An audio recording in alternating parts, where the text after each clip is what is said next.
আসসালামু আলাইকুম। আমি মোহাম্মদ তারিকুল ইসলাম।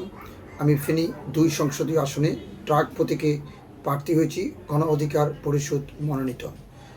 আমি নির্বাচিত হলে জনকল্যাণে আমার কাজের পরিমাণ এবং সেবার মান অনেকটাই বেড়ে যাবে। কর্মসংস্থানের বিষয়ে আমি গুরুত্ব দিব এবং স্বাস্থ্য খাতকে নিয়ে আমি কাজ করব এবং ফেনীতে শিল্প কলকারখানার খুবই অভাব। সেখানে কর্মসংস্থান দূরীকরণের জন্য আমি সর্বোচ্চ চেষ্টা করব এবং বিভিন্ন শিক্ষা প্রতিষ্ঠানে বিভিন্ন স্টেনে চাঁদাবাজ আমি মুক্ত করব এবং কোনো ধরনের হকার থেকে কোনো ধরনের টাকা উত্তোলন, কোনো ধরনের টোকন বাণিজ্য আমি করতে দেব না।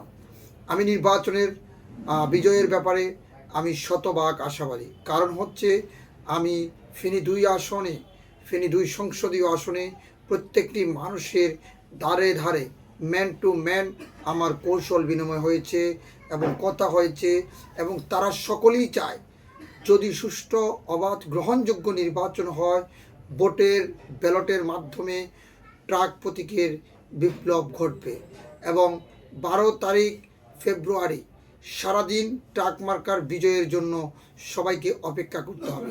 মানুষ এক নতুন পরিবর্তনের জন্য, নতুন এক বাংলাদেশ গঠনের জন্য একটি নতুন নেতৃত্ব চায়।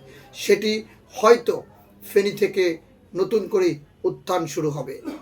প্রিয় ফেনীবাসী, আমি সবসময় করোনাকালীন এবং বন্যাকালীন এবং অতীতেও সকল সেবামূলক মানুষের দুঃসময়ে আমার সামর্থ্য অনুযায়ী মানুষের পাশে ছিলাম এবং ভবিষ্যতেও থাকব।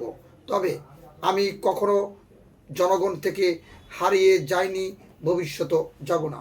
আমি আমার জায়গা থেকে অর্থ, বিত্ত, টাকা পয়সা সব কিছু মিলিয়ে আমি কোনো কিছুর তোয়াক্কা না করে, আমি নিজেকে প্রতিষ্ঠিত করার চেষ্টা না করে কীভাবে জনগণমুখী কল্যাণমুখী রাষ্ট্র কল্যাণে কাজ করা যায় সেই প্রতিষ্ঠিত লক্ষ্যে আমি কাজ করব।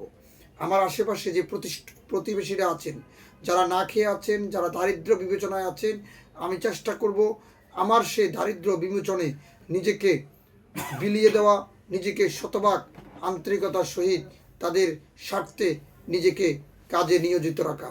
আমি মোহাম্মদ তারিকুল ইসলাম, ফেনী ২ সংসদীয় আসনের ট্রাক প্রতীকের প্রার্থী। ভালো থাকুন, সুস্থ থাকুন, দোয়া করুন। ইনশাল্লাহ বিজয়ের মাঠে দেখা হবে। ১২ তারিখ সারাদিন ট্রাক মার্কায় ভোট দিন।